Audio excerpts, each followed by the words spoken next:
আজকের সভার সভাপতি ইন্ডিয়ান সেকুলার ফ্রন্টের আমার রাজ্য সভাপতি, ইন্ডিয়ান সেকুলার ফ্রন্টের আমার কেন্দ্রীয় কমিটির নেতা এবং সংযুক্ত মোর্চার নেতৃত্ব, আপনারা বসে আছেন যার কথা শোনার জন্য। আব্বাস সিদ্দিকী ভাইজান কিছুক্ষণের মধ্যে মঞ্চে আসছেন, আপনারা তার কথা শুনবেন।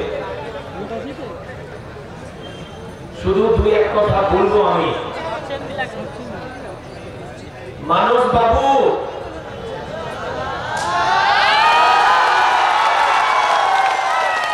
শম্ভু বাবু,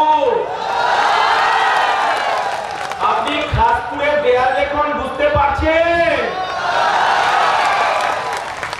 বুঝে যান, এখনো সাবধান হয়ে যান। সাইবেরিয়ায় আপনি খামারপাড়া ঢুকতে পারবেন না, আপনার রোহিঙ্গাকেও আপনি জেতাতে পারবেন না। নন্দীগ্রামের 1 তারিখে মমতা ব্যানার্জিকে নন্দীগ্রামের মানুষ এপ্রিল ফুল দেখিয়েছেন। 116টা বুথে এজেন্ট দিতে পারেননি, আর নন্দীগ্রামের মানুষ তাকে বুঝিয়ে দিয়েছেন তিনি নন্দীগ্রামে হারছেন হারছেন হারছেন। আর 17 তারিখে এই মধ্যমগ্রামের মানুষ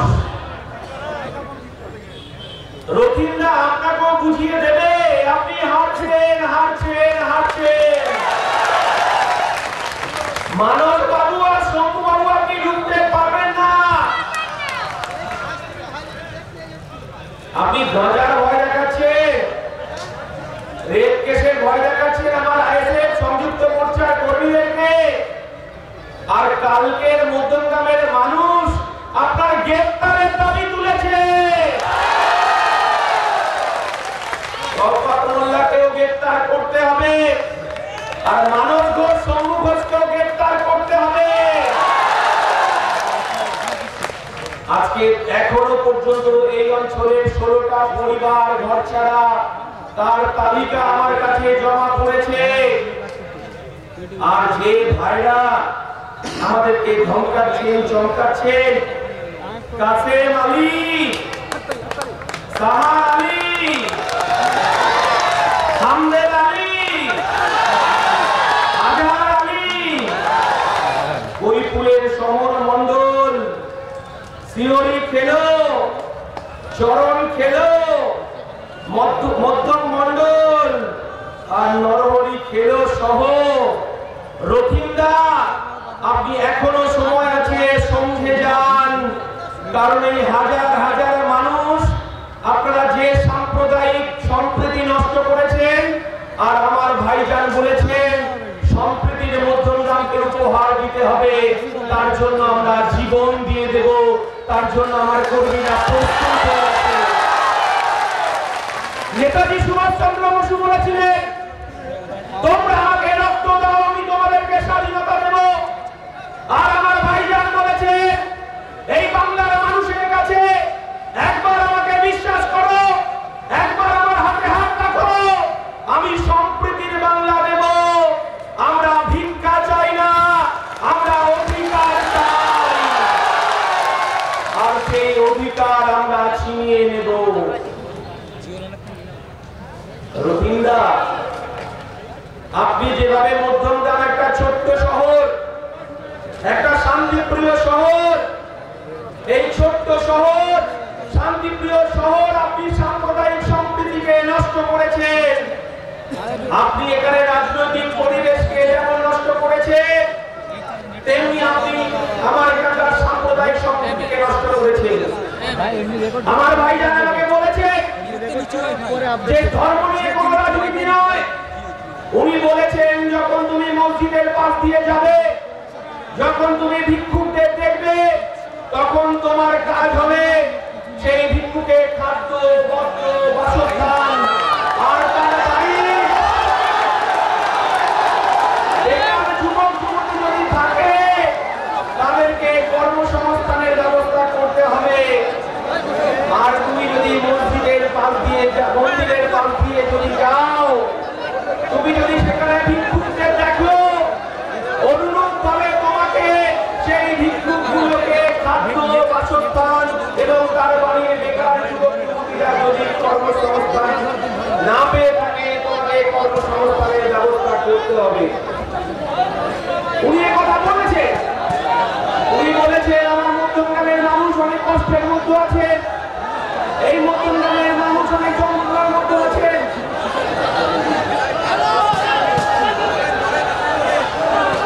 ভাইজান স্বাগতম, এই ভাইজান স্বাগতম, ভারতবর্ষের মুক্তি সূর্য স্বাগতম, এই ভাইজান স্বাগতম, এই ভাইজান স্বাগতম, এই বাংলার মুক্তি সূর্য স্বাগতম, এই বাংলার মুক্তি সূর্য স্বাগতম, এই ভাইজান স্বাগতম, এই ভাইজান স্বাগতম, এই বাংলার মুক্তি সূর্য স্বাগতম, এই বাংলার মুক্তি সূর্য স্বাগতম, ভাইজান স্বাগতম, ভাইজান স্বাগতম, এই ভাইজান স্বাগতম, বাংলার মুক্তি সূর্য স্বাগতম, এই বাংলার মুক্তি সূর্য স্বাগতম, এই আবাস স্মৃতি স্বাগতম, এই গরিব বেকার মানুষের মুক্তি সূর্য স্বাগতম, এই শ্রমজীবী বেকার মানুষের প্রতিনিধি আপনার ভাই স্বাগতম, এই বেকার যুবক যুবতীদের অগ্নি সূর্য আবাস স্মৃতি ভাই স্বাগতম, এই বাংলার মুক্তি সূর্য স্বাগতম, এই ভাইজান স্বাগতম, এই বেকার শ্রমিক ভাইদের প্রাণ আবাস স্মৃতি ভাইজান স্বাগতম, এই বাংলার মুক্তি সূর্য স্বাগতম, এই সন্তান শান্তি বার্তাকে এই অঞ্চলে প্রবেশ আবাস ভাইজান স্বাগতম, আবাস স্মৃতি ভাইজান স্বাগতম, আবাস স্মৃতি ভাইজান স্বাগতম,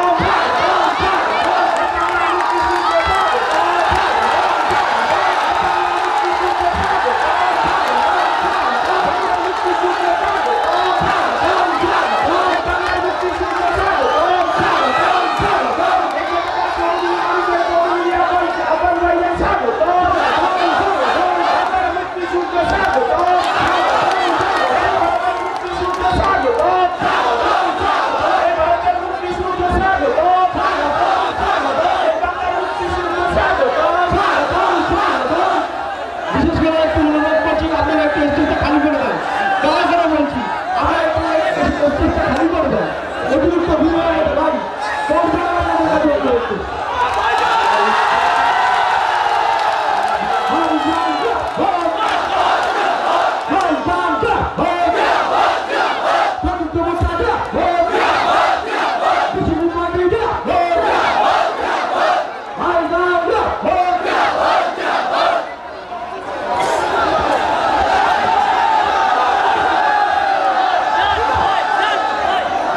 একটু শান্ত হন, শান্ত হন। কেনিয়া খামারপাড়ার মুক্তি সূর্য, এই বাংলার সন্তান, বাংলার মুক্তি সূর্য, বাংলার মুক্তি সূর্য, ভারতবর্ষের মুক্তি সূর্য, বীর যারা আব্বাস সিদ্দিকী আমাদের মধ্যে উপস্থিত হয়েছে।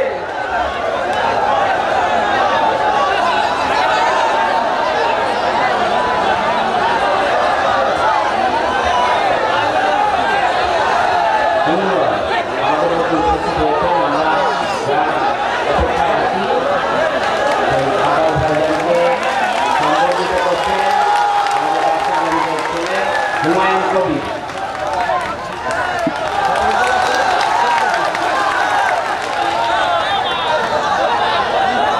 বন্ধুগণ, এখন আপনাদের সামনে বক্তব্য রাখছি যা অনেক অপেক্ষায় আমরা ছিলাম, সেই পীরজাদা মাননীয় আব্বাস সিদ্দিকী ভাইজান সাহেব আপনাদের সামনে বক্তব্য রাখছেন।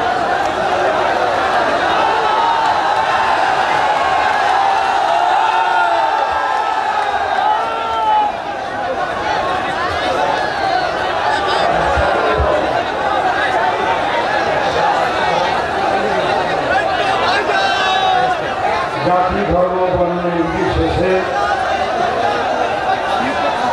সকলকে আমার আন্তরিক ভালোবাসা ও শুভেচ্ছা। আজকের এই জনসভা নির্বাচনী জনসভা 2021 বিধানসভার যে বিধানসভার যে রাজনীতি ভোট চলছে মধ্যমগ্রাম বিধানসভায় আজকে আমরা বিভিন্ন জায়গা থেকে আমার আব্বা আম্মা বাবা মা ভাই বোন দাদা দিদি জাতি ধর্ম বর্ণ নির্বিশেষে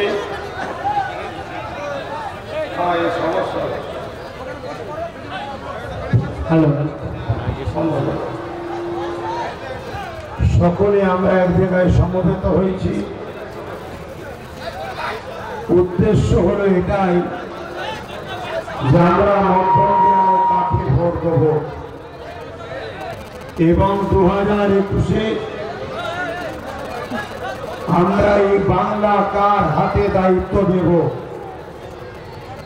আগামী 5 বছর আমাদের জীবন জিন্দগি কিভাবে চলবে সেই নির্বাচনীয় জনসভা।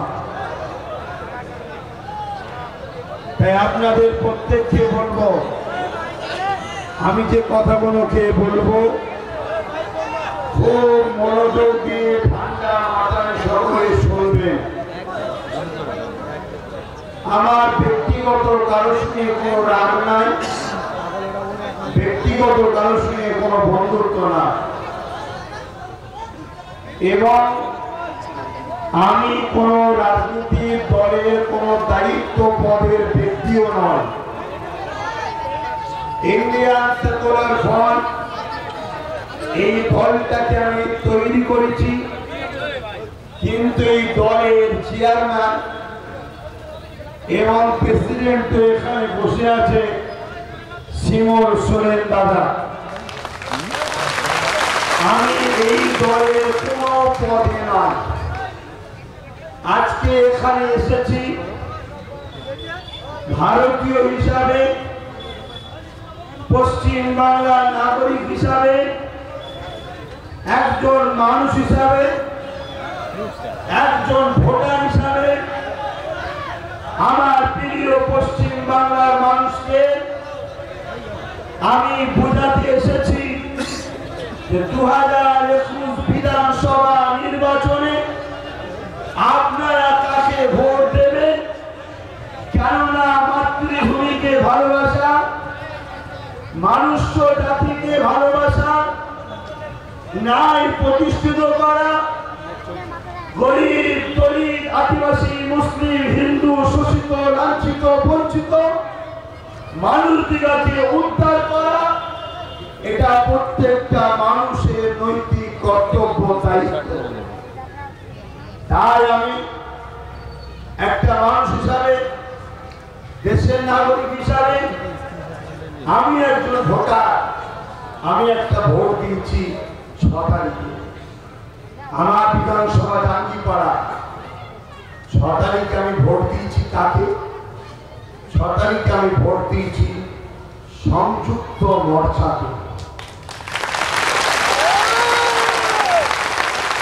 এই যে ভোট দিবার পরে প্রকাশ্য বুক খুলিয়ে বলতে পারছি, শুধুমাত্র আমার ভারতবর্ষর উপরে এবং ভারতের সংবিধান ও আইনের উপরে ভরসা আছে বলে তার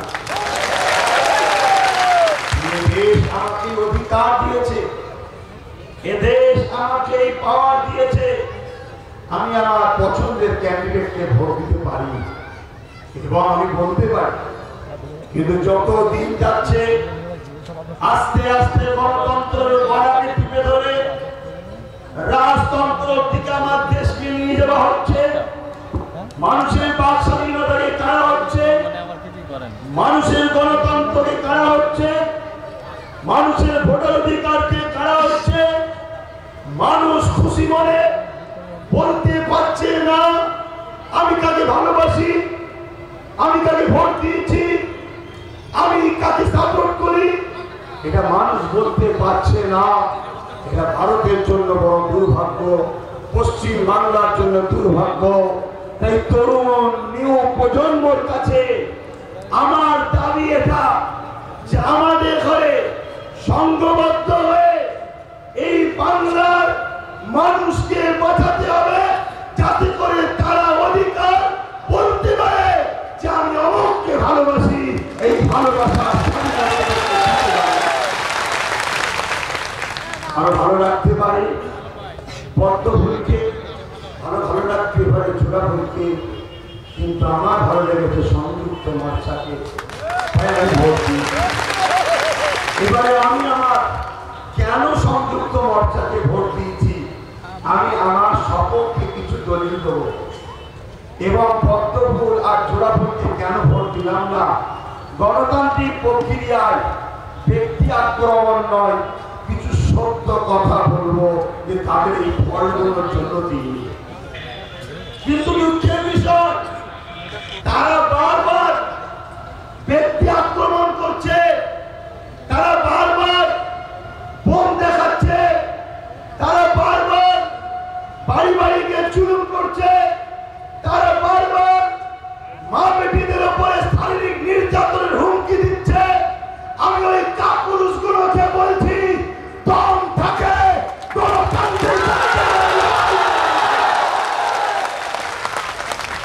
তোমাদের তো নাই দম, তোমরা কাপুরুষের মতো বন্দীদের সাহারা নাও, বোমের সাহারা নাও, নারীদের মূল্যবান সম্পদকে লুটা তোমরা ভয় দেখাও। আর সংযুক্ত মোর্চা বলছে কি, আমরা কাজ দেবো, চাকরি দেবো, বেকার যুবকদের হাতে কর্মসংস্থান দেবো, যদি তোমাদের ভালো লাগে আমাদেরকে জিতিয়ে দাও। কোনো লড়াই নয়, কোনো দাঙ্গা নয়, কোনো জোর-জবরদস্তি নয়। আমি প্রকাশ্য বলে যাচ্ছি, নির্বাচন কমিশনার সাহেব তিনি ভোটের প্রক্রিয়া চালু করবে, যা যাকে ভালো লাগবে ভোট দেবে। বাইরে বাইর হয়েও কেউ যদি বলে দাদা আমি টিএমসিকে ভোট দিয়েছি, এমন বাংলা দরকার যাতে ওরও না ক্ষতি হয়। কেউ যদি বলে আমি সংযুক্ত মোর্চাকে দিয়েছি, ওরও না ক্ষতি হয়, এমন বাংলা আমরা চাই। ভোটের নাম করে মায়ের কোল খালি হবে, আর নেতারা 7 স্টার 5 স্টার হোটেলে মজা মারবে, আর দলের নামে হরির নামে মদন মিত্রের ইনভাইটে বিজেপি 3টে এমপিকে মজা মারবে, আর বাইরে করতে হবে। ওরা সব মিশে আছে, আর বাইরে গরিব মানুষের বাচ্চাগুলোর জীবন নিয়ে খেলা করা। আমরা বোকার মতো 1000 টাকা ধরিয়ে দিল আর বোম ধরিয়ে দিল, আমরাও মারপিট করছি। এই সব মিলেমিশে আছে, মারপিট বন্ধ করো, পাড়ায় পাড়ায় মিলেমিশে থাকো, যা যাকে কিন্তু আমি একজন নাগরিক, আমার ভালোবাসার মানুষকে, আমার প্রিয় দেশবাসীকে আমার বোঝাবার অধিকার আছে। ওই বোঝানোটা ব্যক্তিগত আক্রমণ নয়, বাস্তবটা বলতে হবে। যেমন আমি পদ্মফুলকে ভোট দিইনি, আর আপনাদেরকে দিতে বারণ করছি। কেন বারণ করলাম? কিছু কারণ আছে। প্রথম কারণ হলো এটা, পদ্মফুল যা বলে, যা ওয়াদা করে, একটা পূরণ করেন, সব হবার মিথ্যা। ঠিক না বেটি? আপনি দেখুন, পদ্মফুল বলেছিল যদি আপনারা আমাদেরকে জিতান 2 কোটি করে চাকরি দেবো বছরে, দিয়েছে? এটা ঠক, মিথ্যা, প্রতিশ্রুতি পালন করেনি। বলেছিল কি আমাদেরকে জিতালে যত দেশের কালো ধন বাইরে সুইট ব্যাংকে চলে গেছে সব ফিরিয়ে আনবো, প্রত্যেকটা নাগরিক 15 লক্ষ করে টাকা পাবে। এই ওয়াদা পূরণ করেছে? কালো ধন ফিরে এসেছে? কেউ 15 লাখ করে পেয়েছে? किसी ने अमित शाह को पूछा, अभी तक 5 साल हो गए 15 लाख तो नहीं आए खाते में, तो अमित शाह ने बोला अरे ये जुमला था, चुनाव के लिए बोलना पड़ता है, किसी के खाते में नहीं जाएंगे। तो जावे नहीं যখন মিথ্যার আশ্রয় নাও কেন, মানুষকে বোকা বানাও কেন? মানুষকে ধোকা দাও কেন? মানুষের ভাবাবেগকে নিয়ে খেলা করো কেন? অতএব এই পদ্ম ফুল আজ আমার বাংলা এসে বলছে সোনার বাংলা বানায় বলছে না, বলেনি তো? ঠিক চিতার যদি আমরা বোকার মতো সোনার বাংলার স্বপ্ন থেকে ছুটি, তখন চিতার পরে বলবে কয়লা টয়লা যা আছে সব তো সব বিক্রি হয়ে যাবে। তখন বলবে দাদা কি হচ্ছে? বলছে अरे यार चुनाव के लिए ऐसा बोलना पड़ता है, यही तो इंसान को बेवकूफ कम कैसे बनाएंगे। আপনারা পশ্চিম বাংলার মা বাবা, দাদা দিদি, ভাই বোন, আপনারা কি বেवकूफ হতে চান? তাহলে পদ্ম ফুলে হাত দেবেন না। পদ্ম ফুল বলেছিল কি সবকা সাথ সবকা বিকাশ বলেছিল না, বলেনি? কিন্তু আমরা দেখলাম 10% লোকের এত বিকাশ হলো, পৃথিবীর নাম করা ধনীর তালিকায় নামতে গেল। আর 90% লোক এত গরিব হলো যে না খেতে পেয়ে মারা যেতে লাগলো। করোনার সময়ে বড় লোকদের জন্য হেলিকপ্টার, প্লেন সব ফেসিলিটি রইল, আর গরিবের মানুষরা রাস্তাতে হেঁটে হেঁটে গেলে রাস্তায় ধরে আটকাচ্ছি, রাস্তা নয় ও রাস্তা নয় ও রাস্তা নয় ও রাস্তা নয়, পেরেশান করতে করতে রাস্তায় দম আটকে মারা যেতে লাগলো।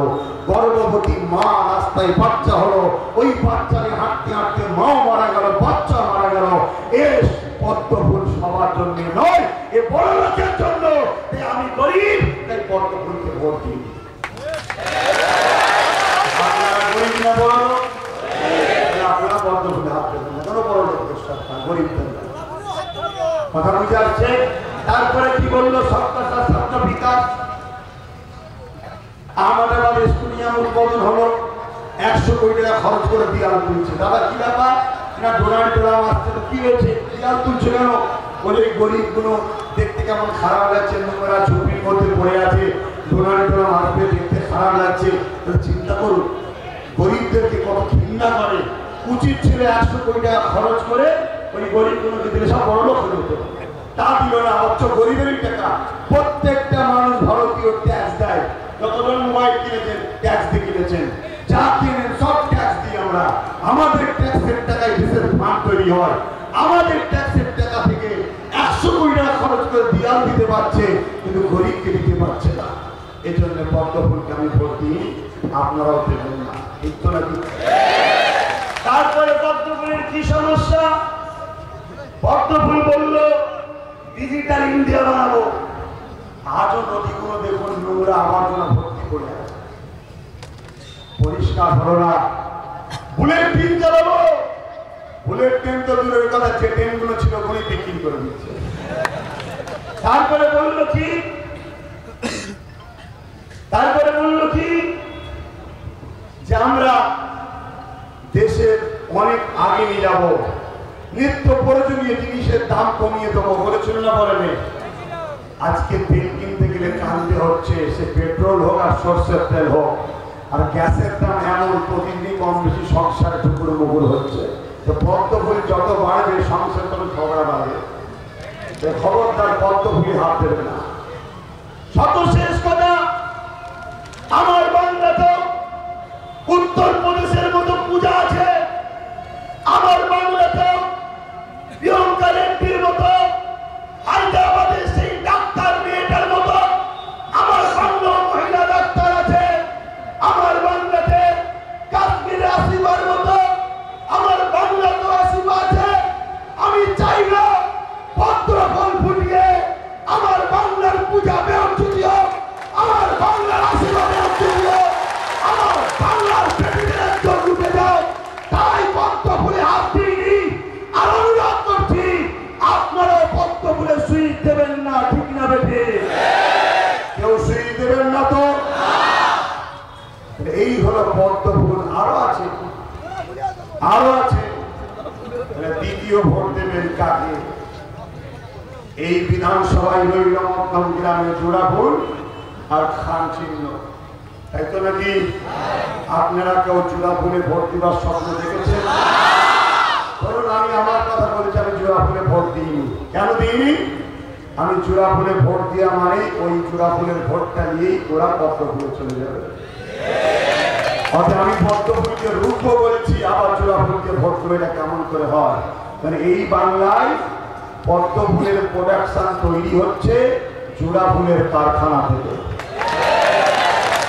ভুল বলছি না ভুল বলছি? ব্যক্তি আক্রমণ কাউকে করবো না আমি, কিন্তু সত্য। কেন? এই বাংলার ইতিহাস আমরা দেখেছি, 34 বছর বাম সরকার ছিল, জাতি ধর্ম বর্ণ নির্বিশেষে সকলের মধ্যে ভ্রাতৃত্ব ছিল, ঐক্য ছিল। 22 বছর কংগ্রেস ছিল, সবার মধ্যে ঐক্য ভ্রাতৃত্ব ছিল। কিন্তু এই বাংলাদেশ পদ্ম ফুল ফুটার অনেক চেষ্টা করেছিল। যখনই 20 গোটায় ওই সাম্প্রদায়িকতার জন্য ওই পদ্ম ফুলকে এমন করে বামেরা তাদের পাওয়ারের স্প্রে দিত, পদ্ম ফুল সব মরে যেত। এই পদ্ম ফুল বহু চেষ্টা করেছে বাংলায় ফুটতে, কিন্তু ফুটতে পারেনি। তাই পদ্ম ফুলের লোকেরা 1998 সালে, সালটা মনে রাখবেন, অটল বিহারী বাজপেয়ীর হাত ধরে মমতা ব্যানার্জি এই পশ্চিম বাংলায় জোট করেছিল এবং বলেছিল, আমি কথা দিচ্ছি একদিন এই বাংলাতে পদ্ম ফুল ফুটাবো। সেই চুক্তি শেষ হতে চলেছে 2021। তাই চেষ্টা চালিয়ে যাচ্ছে। তাই 2011-তে যখনই তারা এই বামপন্থকে সরিয়ে দিতে পারলো, কেননা ডাইরেক্ট পদ্ম ফুল তারা ফোটাইনি, জোড়া ফুল ফুটিয়েছিল। বামেরা ভাবছে এটা তো পদ্ম ফুল নয়, রুকে লাভ নেই। আমরা যারা ভোটার, মুসলিম হয় আর হিন্দু হয়, যে কোনো ধর্মেরই হয়, আমরা মানবতা প্রেমী মানুষ, আমরা ভাবলাম এটা তো পদ্ম ফুল নয়, এটা তো জোড়া ফুল, তাই সাপোর্ট করতে লাগলাম। কিন্তু এইদিকে অমিত শাহ, মোদী, বিজেপির লোকেরা বলতে লাগলো যে আপনাকে তো পদ্ম ফুল ফুটাতে বলেছি, আপনি জোড়া ফুল ফুটাচ্ছেন কেন? মমতা ব্যানার্জি বলেছিল চিন্তা করবেন না, এই জোড়া ফুল যদি ডাইরেক্ট প্রথমে পদ্ম ফুল ফুটায় তাহলে বামেরা স্প্রে করে মেরে দেবে। এই জোড়া ফুলের একটা সিস্টেম আছে, যত টাইম বাড়বে, যত বয়স বাড়বে, আস্তে আস্তে জোড়া ফুলটা সব পদ্ম ফুলে পরিণত হয়ে যাবে। আপনারা দেখুন, মকর রায় জোড়া ফুলের ডিজাইনে জন্মালো, বয়স যখনই বাড়লো অমনি হয়ে গেল পদ্ম ফুল। লকেট চারটায় দিনে কি দেখুন, জোড়া ফুলে জন্ম নিল, যখনই বয়স বাড়লো অমনি হয়ে গেল পদ্ম ফুল।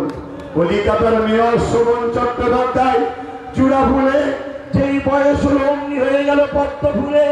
আজ শুভেন্দু অধিকারী জোড়া ফুলে জন্ম নিল, বয়স বাড়তি হয়ে গেল পদ্ম ফুল। আপনি দেখুন রাজীব ব্যানার্জি জোড়া ফুলে বয়স হয়ে গেল পদ্ম ফুল। অর্জুন সিং দেখুন জোড়া ফুলে বয়স বাড়তি হয়ে গেল পদ্ম ফুল। আপনার মধ্যম গ্রামে রতিন করে এখনো বয়স হয়নি, তাই জোড়া ফুল আছে। 21-এ ভোটটা নেবে, বয়স বাড়বে, অমনি দেখবেন পদ্ম ফুলে। হচ্ছে না হয়, হচ্ছে না হয়। সবচেয়ে বড় কথা হচ্ছে, রতিন ঘোষের আমার উপরে রাগ করে কোনো লাভ নেই। কারণ মমতা ব্যানার্জি খোদ নিজে বলছে যে আমার ভয় হচ্ছে, আমার সন্দেহ হচ্ছে, আমার দলে এখনো কিছু গদ্দার আছে যারা জিতার পরে বেশি টাকায় বিজেপির কাছে বিক্রি হয়ে যাবে। আপনি বলছেন পদ্ম ফুল লুটবো আর রতিন ঘোষকে ভোট দেবে, আরো জিতার পরে বেশি টাকায় বিক্রি হয়ে যাবে। দিদি সন্দেহ করছে, আমি না। কথা বুঝছেন না? বলছেন না? আপনারা দেখেননি পেপারে? পেপার দেখেননি? কোনো সজাগ হন। তাই কি সকল বন্ধুরা, দাদারা, ভাইরা, আপনারা মনে করছেন যে পদ্ম ফুল লোকার জন্য জোড়া ফুলকে ভোট দিলে যথেষ্ট হবে? আমি সেই সকল দাদা বন্ধুদেরকে বলবো, পদ্ম ফুল লোকার একটা রাস্তা আছে, জোড়া ফুলকে ভোট দেওয়া নয়। যদি কেউ মনে করে আমাদের এলাকায় মদ বন্ধ করব, আমাদের এলাকায় গুটখা বন্ধ করব, তাম্বাকু বন্ধ করব, তাহলে ওই দোকানে দোকানে যে সার্চ করে লাভ নেই। আপনি 500-200 মাল পাবেন, পরের দিন আবার দেখবেন গোডাউন থেকে মাল চলে এসছে। এইভাবে দোকানে দোকানে হামলা না করে যে কারখানা থেকে ওই গুটকা মদ তৈরি হচ্ছে ওই কারখানায় তালা মেরে দিলে দেখবেন দোকানে আর মাল আসবে না। ঠিক না বেদিক? ঠিক হিসাবটা ঠিক এরকমই করুন না। পাড়ায় পাড়ায় ওই যে বিজেপি দেখছে ওই দিকে টেনশন না করে যে কারখানা থেকে বিজেপির প্রোডাকশন তৈরি হচ্ছে পদ্ম ফুলের ওই কারখানাতেই তালা মেরে দেন, প্রোডাকশন হওয়া বন্ধ হয়ে যাবে, বাজারে দেখবেন পদ্ম ফুলের পাওয়া যাচ্ছে। আমাদেরকে তালা মারতে হবে কোথায়? কোন কারখানায়? যতদিনে কারখানা খোলা থাকবে ওই প্রোডাকশন তৈরি হবে, ভোটে আমাদের ভোটে জিতবে, আর গরিবদের ভোটে জিতবে, মা বোন হিন্দু বাবা দলিত আদিবাসী সাঁওতালবাদী গরিবদের ভোটে জিতবে, আর জিতার পরে সব পদ্ম ফুলে ঢুকবে। প্রোডাকশন হাউস বন্ধ করুন, দেখবেন সব। আমি নিজে বলছি না, দিলীপ ঘোষ নিজে বলছে, গরুর দুধ শোনাতে বলেছিল। দিলীপ ঘোষ বলছে টিএমসি হচ্ছে আমাদের প্রোডাকশন হাউস। কথা বুঝছেন না? বলছেন না? আজকে বলুন আমি ব্যক্তিগত কোনো আক্রমণ করছি? এই বাংলায় পদ্ম ফুল আনলো কে? জোরে বলেন, এই বাংলায় পদ্ম ফুল আনলো কে? জোরে বলুন কে? দিদিমণি এনেছেন, আমি এনেছেন, আমি এখন আমাকে বলছে ও ভুল ভুল আর কেউ ও বাটার ছেলে, ও চ্যাংড়া ছেলে, ও কালপিট, বলতে বলতে বলতে শয়তান। একটা সিংহের মুখে কথা মানাই, আমি শয়তান, আমি বাংলার নাগরিক নয়, ফুলফোরার কি নয় পরে বর্তায়, আমি বাংলার পশ্চিমবাংলার এবং ভারতের নাগরিক হাঁটি না। একটা নাগরিকের বড় অধিকার আছে না? যে কোনো কথাগুলো বলেছি একদম মিথ্যা বলেছি। 1997 বাজপেয়ীর সঙ্গে হাত মমতা মিলিয়েছেন, আমি রাইনি। আপনাদের ধৈর্য থাকে একটু দেখবেন। হ্যাঁ দেখেন দলিল দেখেন, বেরিয়ে পড়েছে। অটল বিহারী বাজপেয়ীর পাহাড় ধরা মহিলা আব্বাস সিদ্দিকী নয় গো, এটা মমতা ব্যানার্জি। চিনতে পারছেন ভদ্র মহিলাটাকে? ঘোমটা দিয়ে মোল্লাদের বাড়ি বাড়ি ঘুরেছে, ঘোমটা দিয়ে ঈদগাহে গেছে, ঘোমটা দিয়ে ঘোমটায় নামাজে চলে গেছে, আর পেপারে পেপারে বারবার বলছে সংখ্যালঘু মুসলমানদের 99% করে দিয়েছে। অথের যে গরু দুধটাই সে গরু লাঠি খাবো, অর্থাৎ মুসলমান হলো দুধওয়ালা গরু। আমি বলি তোমাদের দিদি বলেছে, দেখো দেখতে পাচ্ছ তুমি? আর এইগুলো সব বলে দিচ্ছি, ভাঁড় ভেঙে যাচ্ছে, বলছে ও ভুল করার কেউ না, ও শয়তান। বাবা আমার ভালোবাসার মানুষরা আমার শয়তান বলেছে গো, জবাব দিতে হবে না। গণতান্ত্রিক প্রক্রিয়া, গণতান্ত্রিক প্রক্রিয়া। আমার আম্মারা কাকিমারা, কিন্তু আপনাদেরও ছেলে, আমাদের সবার শুধু এক বাবা এক মা থেকে, সত্য না মিথ্যা? পৃথিবীতে সর্বপ্রথম একটাই পুরুষ এসেছিল, একটাই মা এসেছিল। সেই পুরুষের ছেলে এইটাও, আর সেই পুরুষের ছেলে এইটাও, সেই বাবার ছেলে মায়ের ছেলে এইটাও, সেই মায়ের ছেলে এইটাই। আমাদের প্রথম বাবা মা এক ছেলে ছিল। বিভাজন কে কোন ধর্ম করে সব তার অন্তরে থাকবো না। রাজনীতি কি ধর্মের ব্যাপার? রাজনীতি তো রাষ্ট্র সেবা, রাষ্ট্রবাসীর সেবা। আপনি এখানে ধর্ম আনছেন কেন? ঘোমটা দিয়ে আপনি বলছেন আজকে দুর্গা পুজো বিসর্জন বন্ধ কেন? কে বলেছে বন্ধ করতে? বলছেন না মুসলমানদের কি বলে মোহরম হবে তাই বন্ধ। কোন মুসলমান বলেছিল? কোন মুসলমান বলেছিল? এইগুলো করে করে বিভাজন তৈরি করেছে, তবেই তো বিজেপি বাংলায় চান্স পাচ্ছে। যদি এই বিভাজন না হতো বাংলায় বিজেপি আসতো? তাই তো কিছু ভাই বোন দুঃখতে বলছে এই মমতা খাতন হয়ে গেছে, বুঝলি আমাদের একটা চড়াও খুঁজি। আর ওইদিকে তখন বলছে হিন্দু খাতরে মেয়ে, হ্যাঁ হিন্দু খাতরে মেয়ে, দেশের প্রধানমন্ত্রী হিন্দু, স্বরাষ্ট্রমন্ত্রী হিন্দু, রাষ্ট্রপতি হিন্দু, যখন দেশের প্রধানমন্ত্রী ছিল একজন পাঞ্জাবি আর রাষ্ট্রপতি ছিল মুসলমান, তখন হিন্দু খাতরায় ছিল না। এখন দেশের প্রধানমন্ত্রী হিন্দু, স্বরাষ্ট্রমন্ত্রী হিন্দু, রাষ্ট্রপতি হিন্দু, 99% রাজ্যের সিএম হিন্দু, ডিএম হিন্দু, সব। তারপরও বলছে হিন্দু খাতরে মে হ্যায়, ক্যা বাত হ্যায়? বোঝার ব্যাপার আছে না? এগুলো না বললে তো মানুষের সিম্পিতি নেওয়া যাবে না। এই দেখেন আনন্দবাজার পত্রিকা, তাহলে হাতে দিদি টেনশন। আমি কিছু ভোট করছি, দিদিকে ব্যক্তি আক্রমণ করছি, সেটা সত্য, সেটা বলবো না, বলবো না। তুমি খাল কেটে কুমিয়ে এনেছো, দোষ নয়। আর আমি লোককে দেখিয়ে দিচ্ছি খাল কাটার সিনটা কেমন ছিল, এখন মতো খারাপ হচ্ছে না। সবে তো ঢিলে হয়েছে, একটা না, পুরো ঢিলে হবে না।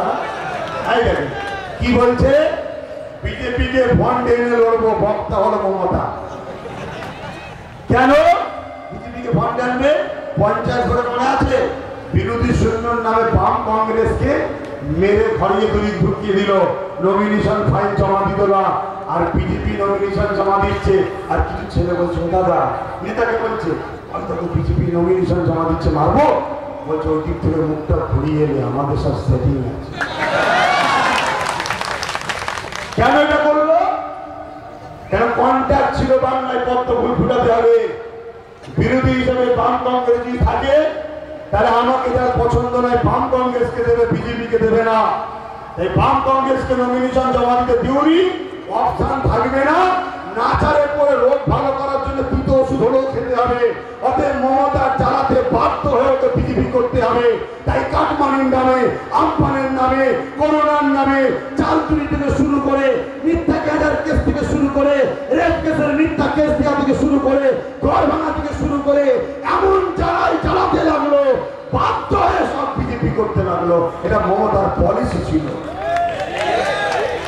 এই যে বিরোধী ফন্ডে এনে লড়বো, এখনই যেই কিছু বলবে অমনি কি বলবে, দেখেছিস আব্বাস সিদ্দিকী যা করছে, বিজেপি চলে আসবে। এই যে এর জন্য বলেছিল ফন্ডে আনবো। আজকে চাকরি চাইতে যান, চুপ কর, 18টা বিজেপি পেয়ে গেছে দেখতে পাচ্ছি, চুপ কর, চাকরি দিদি রাস্তা হয়নি, চুপ করে যা, 18টা বিজেপি পেয়ে গেছে। দিদি ওই যে 10,000 শিক্ষা প্রতিষ্ঠান, বিজেপি চলে এসছে। অর্থাৎ বিজেপি হলো দিদি আমাদের আর হোমপুরির মা বেরিয়েছে। ছেলে ধরা, ছেলে ধরা বলেন না, শুধু বলছেন আমি শুনি ছেলে ধরা আছে, ছেলে ধরা আছে, মানে বিজেপিকে দেখাচ্ছে। যদি ছেলে ধরাটা না থাকতো হু করে নেমে পড়বে না, ওই জন্য ছেলে ধরাটাকে এনে রেখেছে। তারপরও যখন নাবে তখন কি বলে, এই কোথায় গেলি না, ওই নিজের সাধারণ লোকটাকে আনে। ঠিক তো নাকি? ঠিক তো নাকি? কিন্তু দিদিমণি ভুলে গেছে যে আমরা বড় হয়ে গেছি, আর ছেলে ধরা আমাদের থেকে পলাচ্ছে। কারণ 91 জায়গায় ভোট হয়েছে, দিদিমণি নন্দীগ্রামে গালে হাতে বসে আছে, জব্দ করতে পারেনি ছেলে ধরাকে। কিন্তু সংযুক্ত মোর্চা ছেলে ধরার সঙ্গে পাল্লা দিচ্ছে, আমরা বিজেপিকেও কোণঠাসা করে দিচ্ছি। গত 6 তারিখে যে ভোট হলো 31 জায়গায়, তারিখটা মনে রাখবে, কম করে 20 জায়গাতে সংযুক্ত মোর্চা জিতছে 31 জায়গার মধ্যে। কথা বুঝে আসছে না? নাই এই বাংলায় বিজেপিকে আনলো কে? জোরে বলো। পাড়ায় পাড়ায় যে বলছে বিজেপিকে রুখতে গেলে দিদিমণি দরকার, এই কথাটা সত্য বলছে না মিথ্যা বলছে? দিদিকে ভোট দিয়েছিলাম বলি তো বিজেপি আসলো। মকুলকে যদি ভোট না দিতাম, শুভেন্দুকে যদি না দিতাম, রাজীবকে যদি না দিতাম, এগুলো যদি না জিততো তাহলে বিজেপিকে যেতে পারতো? তাহলে ভোট দিয়ে আমার লাভ কি হবে? শত শেষ কথা দিদিমণি নিজেই বলছে, দিদিমণি নিজেই বলছে যে আমার মধ্যে অনেক গাদ্দার এখনো আছে, যারা জিতার পরে বেরিয়ে চলে যাবে। তাহলে আমি কেন ভোট দিতে যাবো জোড়া হয়ে, যে জিতার পরে বেরিয়ে যাবে? কথা বুঝে আসছে না? আর একটা কথা মনে রাখেন, কেন্দ্র সরকার যা আদা করেছিল পূরণ যেমন করেনি, আমার রাজ্যের বর্তমান যিনি ছিলেন মমতা ব্যানার্জি, আবার বাড়ি বাড়ি বাড়ি বাড়ি গ্রামে গঞ্জে গিয়ে মা বোনেদেরকে বোঝাচ্ছে, মা বোনেরা চিন্তা করুনি, আমি মমতার সরকার এলে তোমাদের ঘরে 500,000 টাকা হাত খরচ দেবো। তোমার আমার তো রেডি থাকেন না, বলছে না বলেন রে। কিন্তু আমার মা বোনেদের বলবো 2011 যে অদাগুলো করেছিল সেগুলো পূরণ করেছে।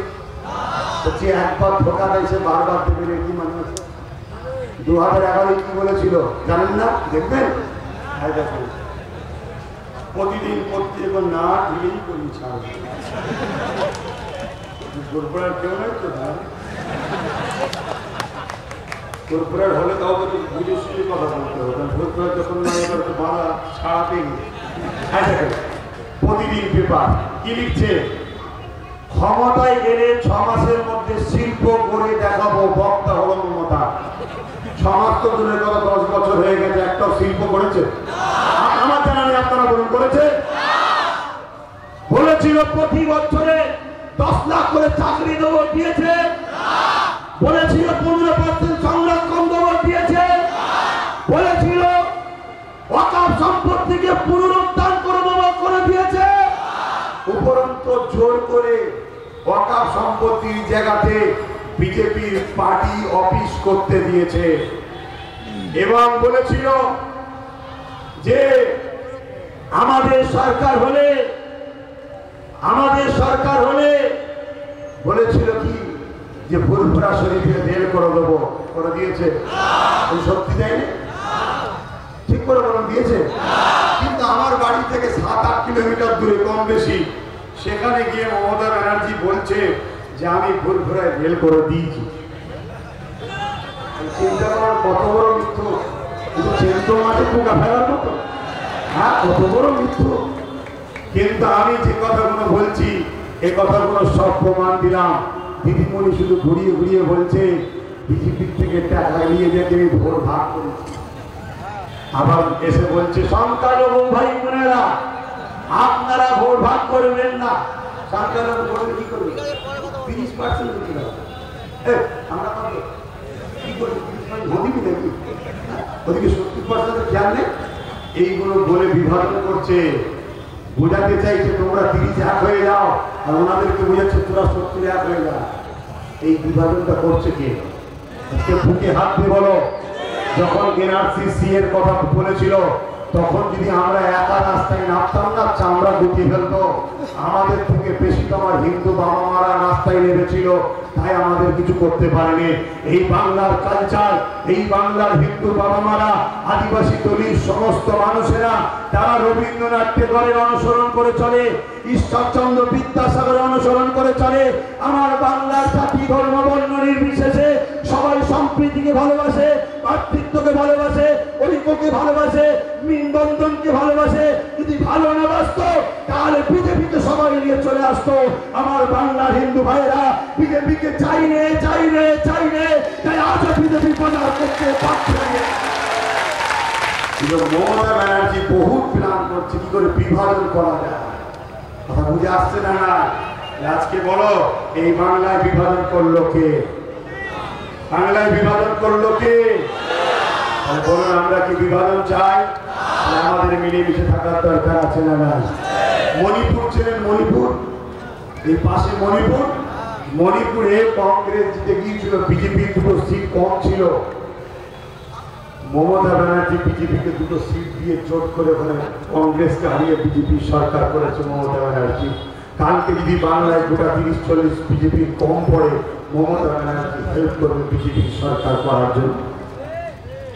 আপনারা বলুন, আজকে আপনাদের ভাই আবার এসে বলছে প্রত্যেকটা যুবক যুবতী যারা শিক্ষক এই পড়াশোনা করছে 10 লক্ষ টাকার ক্রেডিট কার্ড দেবো, বলছে না? বলে ভাই ক্রেডিট কার্ড কাকে বলে?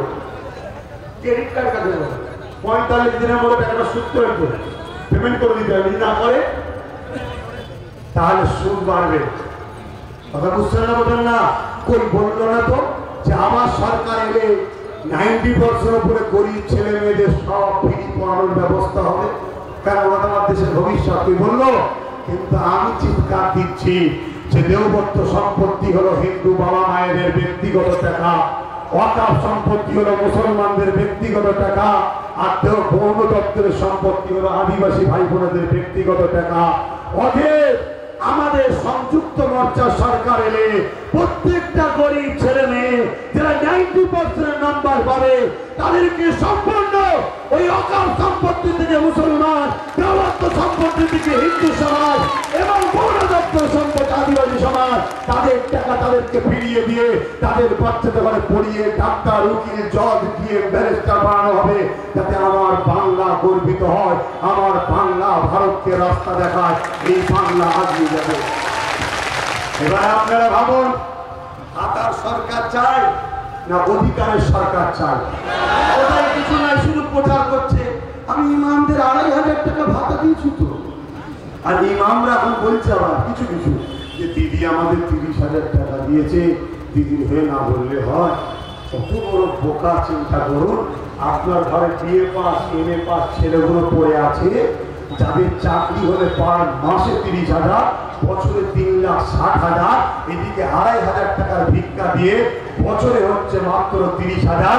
আমি ওই সকল যুবকদের বলবো, আপনারা মায়ের বোনেদের বলবো, তোমরা তোমাদের আব্বুদেরকে বুঝাও যে চাকরি যে সরকার দেবে সেই সরকারের পক্ষে আমরা আছি।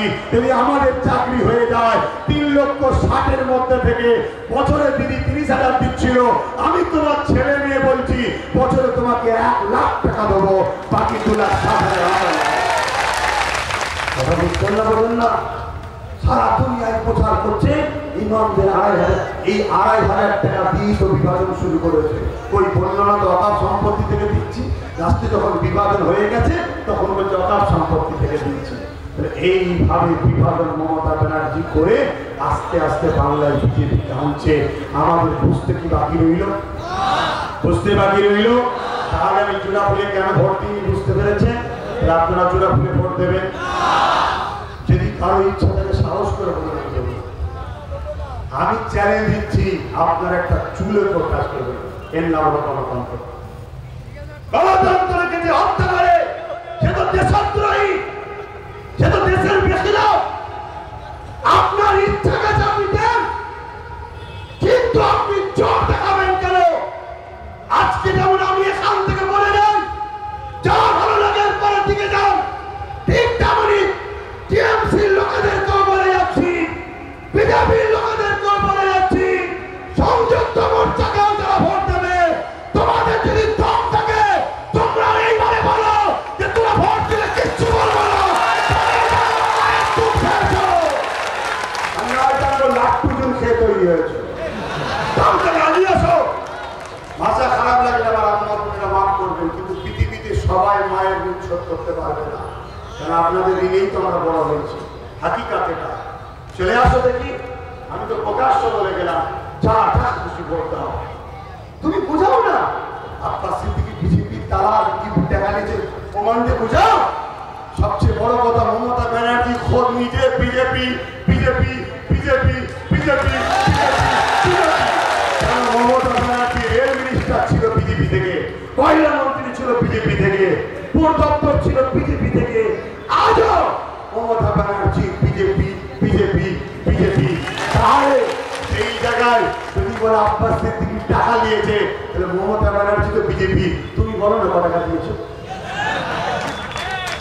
ঘাটের পয়সা ওই গাড়িতে ঘুরছি, ঘাটের পয়সা কেন? এখান থেকে দেশকে ভালোবাসি, এখান থেকে দেশকে ভালোবাসা হলো অনেক পুণ্যের কাজ। আমি পুণ্য কুড়োচ্ছি, একজন নাগরিক হিসাবে ছুটছি।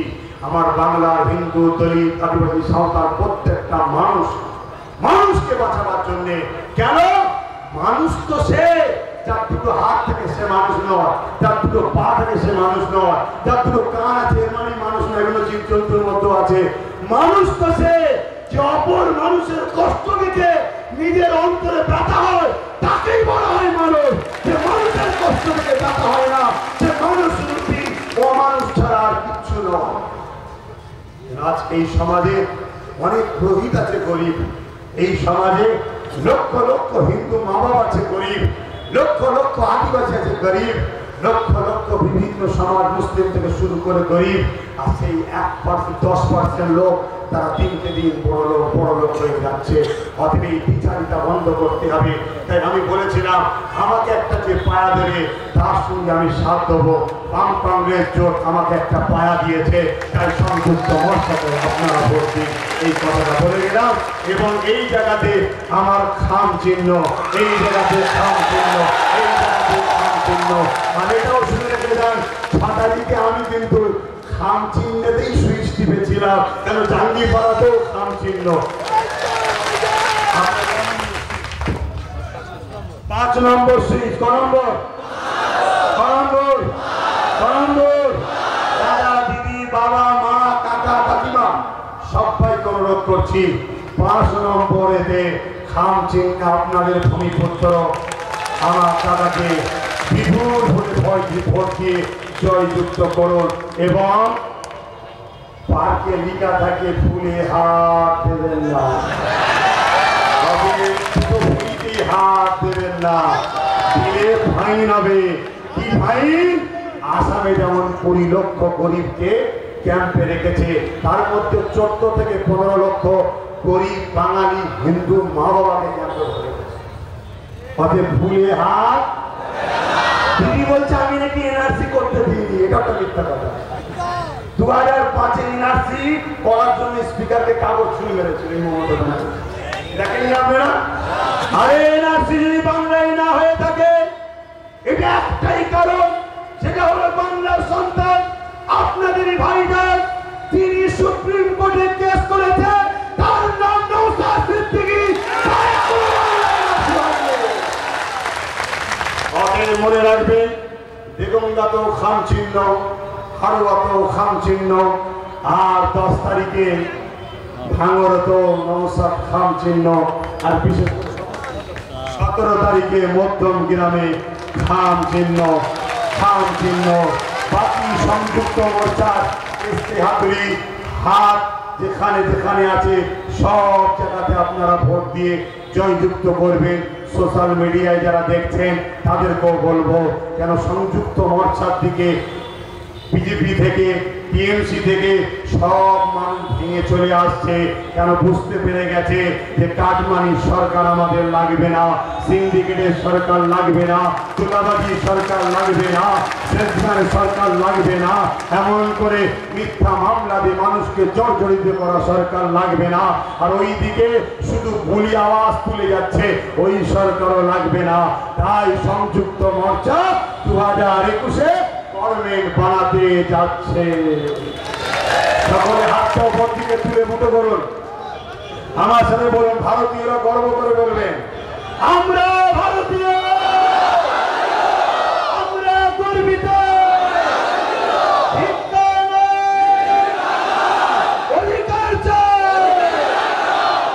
শেষ কথা বলে যায়, আমার ভিডিও কিছু আজকে আগে পিছু কেটে কুটে বাজারে ছড়িয়ে মানুষের কাছে পৌঁছাতে চাইছে। ধরুন আমি বললাম মুখ্যমন্ত্রী ছাগল পুষতে ভালোবাসে, হয়তো মুখ্যমন্ত্রী ছাগলটুকু রাখলো আর পুষতে ভালোবাসাটা কেটে বাদ দিল, তাহলে মানেটা উল্টো হবে না? হবে না? এইভাবে কেটে কুটে বাদ দিচ্ছে। দ্বিতীয় নম্বর, অনেক পোস্টার দেয়ালে চাপাচ্ছে, যেখানে পোস্টারটাকে চাপিয়েছে তার কোনো নাম নেই, কোনো প্রিন্ট থেকে চাপাচ্ছে নাম নেই, উল্টো পাল্টা দিলে লেগে ওরা বিভ্রান্তি করছে। এই ধোঁকাবাজ চিটিংবাজদের থেকে সতর্ক হন। তাই আবার বলুন, আমরা ভারতীয়, আমরা গর্বিত, অধিকার চাই।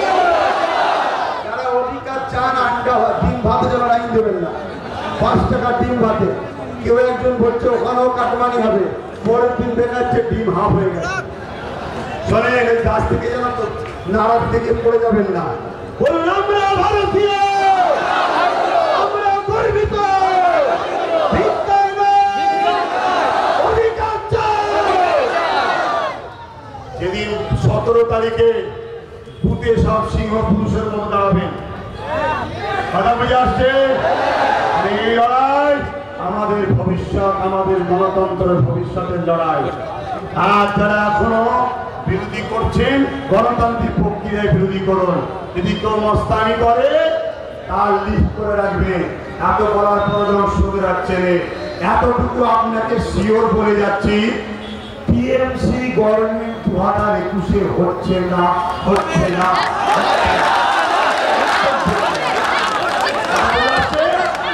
সংযুক্ত মোর্চা সরকার হচ্ছে, হচ্ছে। অতএব ভয় পাওয়ার কিছু নেই, আপনারা আগিয়ে চলুন। অবশ্যই আপনাদের আগে আমি আছি, আপনাদের আগে আমি আছি। সুস্থ থাকুন, ভালো থাকুন। আপনার বক্তব্য আছে। অতএব ভারতবর্ষ জিন্দাবাদ, পশ্চিমবাংলা জিন্দাবাদ। জাতি ধর্ম বর্ণ নির্বিশেষে মানুষ জাতির ঐক্য জিন্দাবাদ। মা বোনেদের ঘরে যদি অসুবিধা না হয়, প্রত্যেকটা পুরুষের তোমরা নারী সমাজের জন্য ঢাল। তাই মা বোনেদেরকে একজন আপনার সাথে ঘরে যাওয়ার ব্যবস্থা তোমাদের দায়িত্ব। আমি যাবো, কেউ হাত বাড়াবেন না, আর থেকে প্রোগ্রাম দিতে হবে। ভালো থাকুন, সুস্থ থাকুন। এটা কমরে একটু সুশৃঙ্খলভাবে যাওয়ার চেষ্টা করবে, একটু রাস্তাটা ফাঁকা করে দিন। আমাদের নেতৃত্বরা যাবে, একটু রাস্তাটা ফাঁকা করে দিন, একটু রাস্তাটা ফাঁকা করে দিন। আমাদের নেতৃত্বরা যাবে, কমরে একটু রাস্তাটা ফাঁকা করে দিন, আমাদের নেতৃত্বরা যাবে। আর যেখানে গাড়ি পার্কিং করা আছে ওখানে লাইট নেই, একটু সাবধানে ঘোরাবে। যেখানে স্কুলের পিছনে গাড়ি পার্কিং আছে, গাড়িটা একটু সাবধানে ঘুরিয়ে নেবে, যাতে